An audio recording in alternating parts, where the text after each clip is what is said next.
Mata upu se furufa o le tala ia a masia le tupo Yuta, ma Europo ambo le tupo Israelu.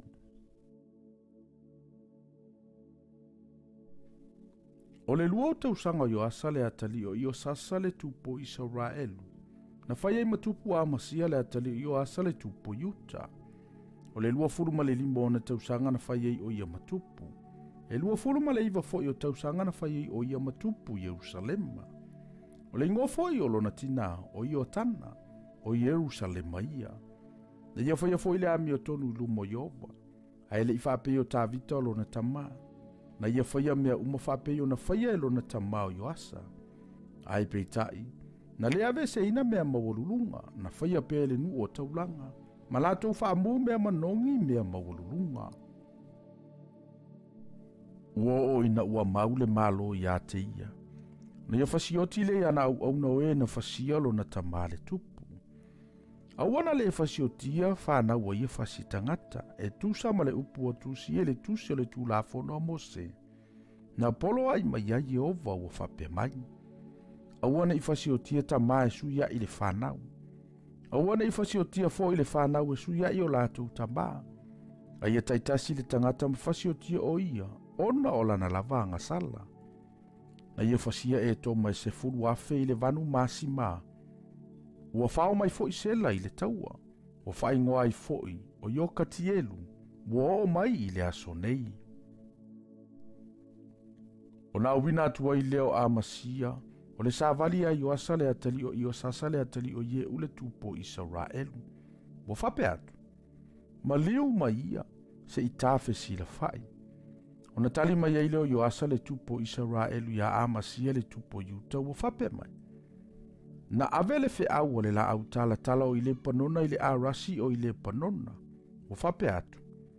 Au mai ia lo ua whawhine e whai maa valo ua tali. Au wau i ane le manu fe aisa ile panona. Ua soli le la au tala. Ua e fasia lava e toma. Ua whaama walunga ina ailo uloto. Mita ia ilea mea. Manofo pea i lo fale, e te whātupu le leanga i sea, ina ia maalai ai oe antoa ma Yuta whātasima oe. Aua le whaalongo mai a masia, o nā alua i leo i asa le tupo Israelu, o la whailo ai o ia ma a masia le tupo Yuta, i pete se mesa le a ayo Yuta. O na whasia le o Yuta i Israelu, o la tau taitasi masola i o la tau whale ie.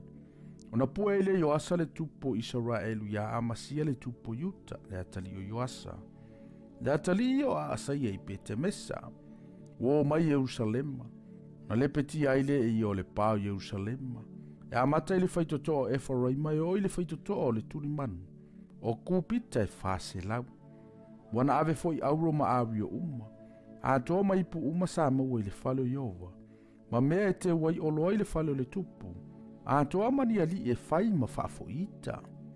O na fo ia tuaile o ia i Samaria. O toi o mea i oasa na whai e ia. Ma lona fita, ma lo la taua ma amasia le tupo Yuta. E lei tusia ea i le tusi o talaino foa i ngā tupo Israelu. Wa ta oto fo i oasa whaatasi mo na tama. Wa tanu mia i Samaria whaatasi ma tupo Israelu. Ona solo ai ane ai lea o Yerepo amolo natali e whai matupu. E se furuma le lima tausanga na ola ai a masia le atali o Yoasa le tupo Yuta. Talua na mawai na oto Yoasa le atali o Yosasa le tupo Israelu. O toi o mea na whai e a masia. E le tusia ea i le tusi o talai no fwai i ngā tupo Yuta. Ua lato fo ua o ia Yerusalema. Ona sola ile o ia i la kisa, a wawina ni se tuli loa ia te ia i la kisa. O lato fasioti ia te ia i lea mea. Na lato wau mai ile ia te ia i lungo solo fanua, o tanu mia o ia Yerusalema, whātasima o na tamaile a ayo tavita. O na ave ile le nu o Yuta uma, o asa raia, ile se furuma le ono tau sanga o lona ola. Ma ua whaio ia matupu e suia ilo na tamao a masia. O ia whaia e lata, mana toe tu ina mai ia Yuta, ina uata oto le tupu whaatasi mo na tamaa.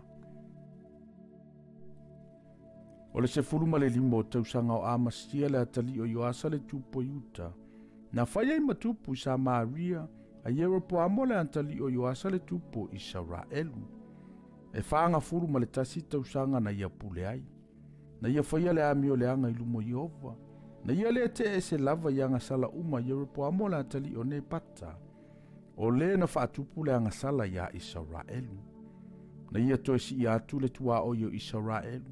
E amata i le ala uia tuai i amato, e o i le sami o i le ele launga tasi. Peo le fionga Iova le atu o Israelu. Na tu lei mai ia Iona lana au no le atali o amitai. O le profeta o Kataferu. A wawa sila fia Iova le popua ngao Israelu o matu a tele lava. Wale toe se polonga. Wale toe se saoloto. Wale aifo i se fesoasoani ia Israelu. A wale fetalai mai Iova. E solo e se e ia le ingo Israelu I lalo le langi. A o le lima o Yeropoamo le antali o Ioasa, na ia whaola inai I la tou.